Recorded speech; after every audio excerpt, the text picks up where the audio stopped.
Hey guys, my name is Steve. I'm going to be reviewing, actually an unboxing of the new Hot Toys concept version of die-cast Mark 46 Iron Man. I've been asked to do this video by Brian Fontaine of the 6 Scale Scavengers Facebook group and podcast. I've never done a video like this before, so if the lighting is poor, the production quality is low, or you can't hear me very well, that's because I don't have any equipment. I literally have the camera off my cell phone masking taped to a cheap tripod. But if you have any complaints or whatever, go ahead and send those over to Brian and he'll be sure to take care of them for you. So what we have here is the box, but I first really want to start off with the slipcover that the box comes with. So the slipcover is celebrating the 10-year anniversary of Marvel Studios. It's pretty plain red and gold to go along with the Iron Man. I'm not a real big fan of slipcovers. They tend to get in the way. They tend to bend or dent or whatever as you're taking them on and off the box if you want to get to your accessories. So it's a slipcover, nothing too big. Now the box itself is honestly pretty plain. You have little stylistic images of Marvel on the front celebrating the 10 years, and then the rest of the box is mostly red. Here's the guys who worked on the film, and it's a red box. It is your typical two-piece box. It comes with the die-cast Iron Man figures.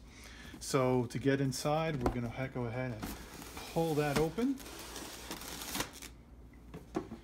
And there we have our typical styrofoam box that comes with these figures. So I'm going to go ahead and pop that open. All right, and I have opened this up already to take a look at it once, and removed the spacers, the padding that in between the joints and whatnot that prevent the paint from rubbing up against each other. Now, when I handle an Iron Man figure, if I can remember, I like to wear some white cotton gloves. That's because of the oils and greases on this really shiny die-cast surface tend to stay behind and leave a mark under certain conditions. So I like to wear gloves. First thing I'm struck by with this figure is the gold and red paint job. Now, I like it, but it is a lot more subdued than I had anticipated it would look. The gold is definitely a subdued, not a bright shiny gold, and the red is subdued as well, an overall satin feel from the paint job. So it's definitely not as bright and standout as, say, some of the other Iron Man figures. It looks pretty standard here in terms of the articulation. I'm not going to play around with it too much right now. It got some flaps on the back. Your standard flaps on the back here. I believe I should probably read the directions before I try to do this. Yeah, but we got some flaps. We got panels on the back for the switches to the batteries. Typical stuff. Okay, so that's the Iron Man figure. Now, accessories that are visible here, you're talking 4 hands, really, okay? You're talking about your standard, fully articulatable finger hands, as well as the in-flight thruster hands as well that are at the 90 degrees. It's so difficult to get normally with a more dynamic hand. So you get the static wrist angle here. Not much here. I know a lot of people were talking about, hey, this doesn't come with a face sculpt, it's just a re-release, and I have to agree, it's pretty dull, and I would have loved to have a face sculpt, but you know, it's an Iron Man die-cast figure. That's pretty darn cool to begin with. Now I pull that case, get to the accessories in the back, and well, there's the instructions I probably should have read before I opened it. There's a base. It's a pretty plain base, to be honest.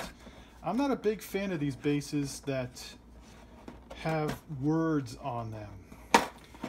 I prefer more dioramic type of bases that show like an environment like rocks or metal or something like that. And this is, you know, to 10 years. So I'm not a big fan of this type of base. It also doesn't have the bronze type of plaque. This looks more like it's been printed directly onto the plastic here. Pretty dull base. It'll hold the figure up, but not much more than that. It also comes with 4 panels. You got your missile launching panels here, and this looks, I'm trying to remember what these are. I think these go, I don't know, on the back somewhere. I'll have to take a look at the directions to reveal some internal circuitry, maybe further weapons.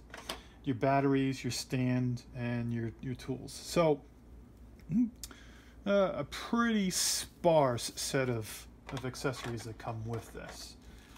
My intent with this figure is to pose him with the concept Iron Man and attempt to reproduce the image coming out of the that Hot Toys advertised, where you have Iron Man attacking in the air and Captain America holding his shield up in a classic duel from Civil War.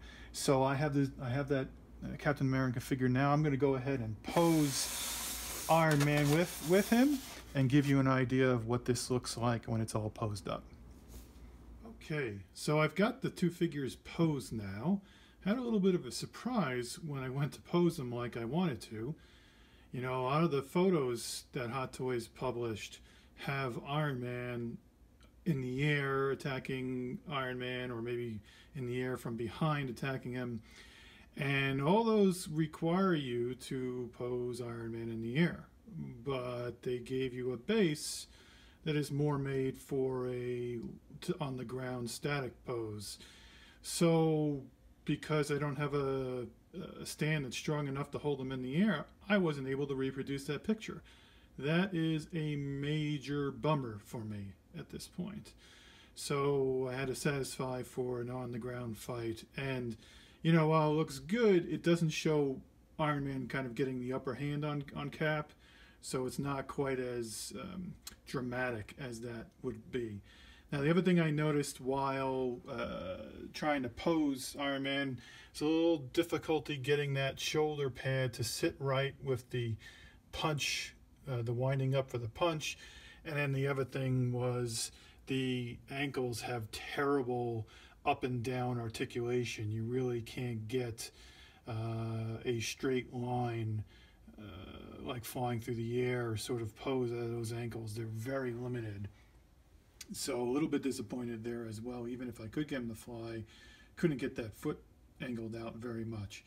But, you know, with all the reservations I've had and problems that I've talked about here, at the end of the day, it's Cap and Iron Man, and they look pretty darn good fighting one another. I have to say, between the 2 figures, I like the Cap armor better. I think for a concept version of Iron Man, maybe they could have gone out a little bit more on a limb and done something a little bit more interesting. But then again, that's what the artist did, and they're just faithfully reproducing it. So looking pretty good. I got a Civil War poster in the background to kind of go with it. Temporarily next to my Doctor Strange. I'm going to have to find a bigger spot for these guys because they take up more space than I had anticipated. Overall, pretty happy. We'll pan out here a little bit, show you some of the rest of the collection that they're going in with. Got some doors open, and thanks guys for watching the video. If you like it, let me know. Bye.